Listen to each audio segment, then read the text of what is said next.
Pressure নিয়ন্ত্রণ, দৃষ্টিশক্তি বা হাড় হবে শক্তপোক্ত, হজমের সমস্যা, এইসব সমস্যায় যদি ভোগেন তাহলে আজকের ভিডিওটি আপনার জন্য। তো আসসালামু আলাইকুম, মির্জানাস কুকিংয়ে আপনাদের স্বাগতম। তো কথা না বাড়িয়ে চলুন আমরা আজকের মূল পর্বে চলে যাই। তো সকালে ফজরের নামাজ পড়ে আমি হাঁটতে বের হয়ে গেছি। যেহেতু শীতকাল চলে এসেছে, তো প্রতিদিন হাঁটার সময় আমি খেয়াল করেছি যে মোটামুটি ভালোই কুয়াশা পড়ে। তো কুয়াশা পড়লে আমাদের এলাকা আরও বেশি সুন্দর লাগে, যেহেতু গ্রাম। তো তাই আমি আজকে ভিডিওটা করেছি অল্প একটু, বাট আগের দিন বৃষ্টি হওয়ার কারণে আজকে আর কুয়াশা পড়ে নাই। তো অনেকদিন ধরেই ভাবতেছি যে ছাদ বাগান থেকে লাল শাকগুলো উঠাবো, বাট ভাবতে ভাবতে আর উঠাইতে মানে লাল শাক বেশি বড় হয়ে গেছে। তো এইখানে আমি পুরোটাতেই লাল শাক লাগিয়েছিলাম, কিন্তু আব্বু ভাবছে যে আমি মেবি এর আগের ভিডিওতে বলছি যে আমার লাল শাকের চারাগুলো পুরো বাংলাদেশি পতাকার মতো হয়েছে। তো মাঝখানে না হওয়ার কারণে আব্বু বলে তোমার লাল শাক মেবি আর হবে না। তো তার জন্য আব্বু আবার মাঝখানে সিম গাছ লাগিয়ে দিচ্ছে, বাট পরবর্তীতে দেখা গেছে লাল শাকও উঠছে। তো এখানে আমি আব্বুর সিম গাছটা একটু দেখালাম, মোটামুটি ভালো ইয়ে হয়েছে। আর ছাদের এই কারণে আমিও আবার 3টি লাউ গাছের মতো লাগিয়েছিলাম। তো এগুলাই দেখলাম বেশ ভালোই হয়েছে, আবার ফুলও ফুটতেছে, মানে লাউ হবে মেবি। তো যাই হোক, তারপর আমি আবার আমার করলা গাছে এখানে একটু চলে গেলাম, বাট আমি এত ছোটো করলা আগে কখনোই দেখি নাই। তো করলাগুলো খুবই কিউট লাগতেছিল।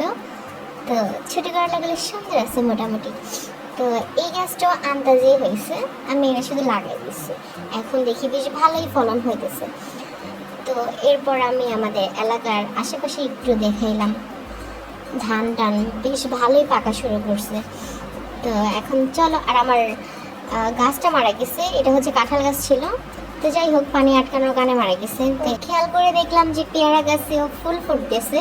তো আমাদের এই পেয়ারা গাছটা আবার মানে পুরো বছরই ফলন দেয় ভালো, পেয়ারা হয় ভালো। তো আমার দেখেও ভালো লাগতেছিল যে না, আবার পেয়ারা খাওয়া যাবে। তো এখানেও দেখলাম ছোট ছোট 2টা পেয়ারা হয়েছে। তো চলুন আজকের মূল পর্বে চলে যাই। তো আজকে থাম্বনেল দেখে তো বুঝতেই পারছেন, আর এতক্ষণ যা সিগুলি গেছি তা দেখেও বুঝতে পারছেন। আজকে আসলে আমি লাল শাক রান্না করতে যাব চিংড়ি মাছ দিয়ে। তবুও যদি আবার হয় তার নিজের হাতে লাগানো নিজের বাগানের লাল শাক, তাহলে টেস্টও দ্বিগুণ হারে বেড়ে যায়, আর হচ্ছে ভিটামিন আয়োডিন সব একসাথে পাওয়া যায়। তো লাল শাকে প্রচুর পরিমাণ আয়োডিন আছে, আপনার আঁশ জাতীয় খাবার পরিপাকে সহায়তাও করে, কোষ্ঠকাঠিন্য দূর করে। তো লাল শাক মানে খুবই উপকার শরীরের জন্য। তা আম্মু লাল শাক কেটে এভাবে রাখছে, আলুও দিয়ে রাখছে, যেহেতু লাল শাকগুলো মোটামুটি ভালোই মানে কি বলে বয়স হয়ে গেছে বা হচ্ছে বাকপিও হয়ে গেছে আমাদের ভাষায় যদি বলি, গ্রামের ভাষায়। তো পরিষ্কার করে আম্মু কেটে রাখা হচ্ছে পেঁয়াজ আর কাঁচামরিচগুলো দিয়ে দিচ্ছে তেল গরম করে। এখন ভালো করে নেড়ে চেড়ে মিশিয়ে নেবে। আসলে এতদিন অনেক ঠান্ডা অসুস্থ থাকার কারণে ভিডিও ছাড়তে পারিনি। তো দেখি এখন থেকে আবার রেগুলার হব। আশা করি সবাই একটু সাপোর্ট করবেন, আর আমার চ্যানেলে যারা নতুন আছেন তারা অবশ্যই চ্যানেলটি সাবস্ক্রাইব করে বেল আইকনে ক্লিক করবেন, এবং এমন আরও নতুন নতুন ভিডিও পেতে অবশ্যই লাইক, কমেন্ট এন্ড শেয়ার করবেন। তো চলুন রান্নায় ফেরত যাওয়া যাক। তো আমি এখানে 1 চামচের মতো আদা রসুন বাটা দিয়ে দিচ্ছি, এবং তারপর অল্প একটু পানি দিয়ে দিচ্ছি যেন নিচে লেগে টেগে না যায়।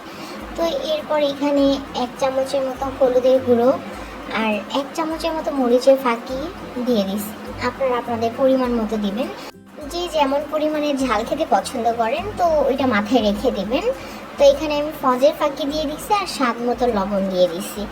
দিয়ে এখন নাড়তে থাকবো, ভালো মতো মশলাগুলো কষিয়ে নেব। যে কোনো তরকারিতে আপনার মশলা যতটা ভালো কষবে আপনার খাবারের টেস্ট ততটাই ভালো থাকবে। তো কষানোর পর আমি এখানে অল্প একটু পানি দিয়ে দিলাম।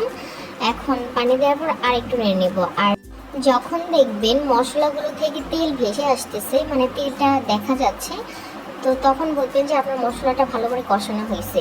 তো এই পর্যায়ে আমি চিংড়ি মাছগুলো দিয়ে দিচ্ছি। তো চিংড়ি মাছগুলো এবার আমি ভালো করে কষিয়ে নেব। তো চলুন চিংড়ি মাছ কষাই।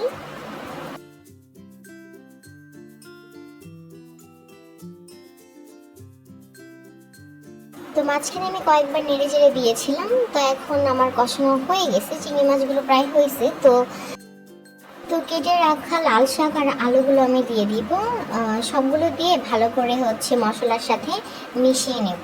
তো চলুন আমরা মশলার সাথে মিশিয়ে নেব।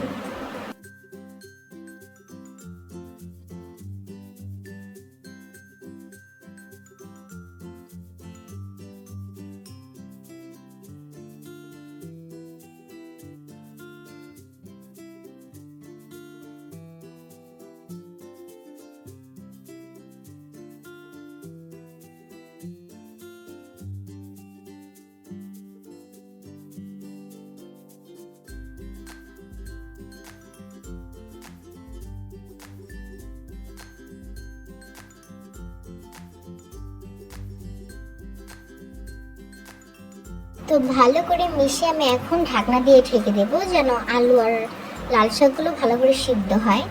তো এর মাঝখানে আমি আবার ঢাকনাটা তুলে দেখে নেব যে নিচে যেন লেগে না যায়, তার জন্য একটু পরপরই আমি হচ্ছে ঢাকনা উঠিয়ে নেড়ে চেড়ে মিশিয়ে নেব।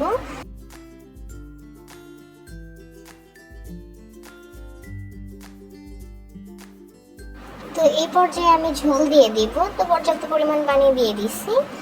এখন ভালো করে মিশিয়ে আবার ঢাকনা দিয়ে ঢেকে দেব।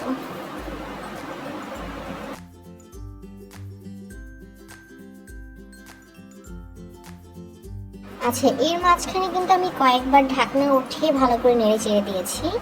তো এখন আমার তরকারি প্রায় শেষের দিকে, মানে হয়ে গেছে প্রায়।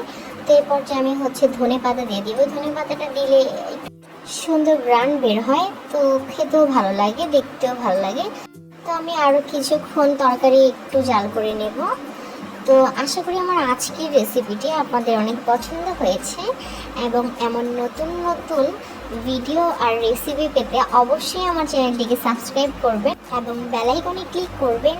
আর সবাই একটু লাইক, কমেন্ট অ্যান্ড শেয়ার করে দিবেন, তাহলে একটু উৎসাহ পাবো আর আরও নতুন নতুন ভিডিও করতে অনুপ্রাণিত হব। তো আপনারা সবাই ভালো থাকবেন। আজকের মতো আল্লাহ হাফেজ।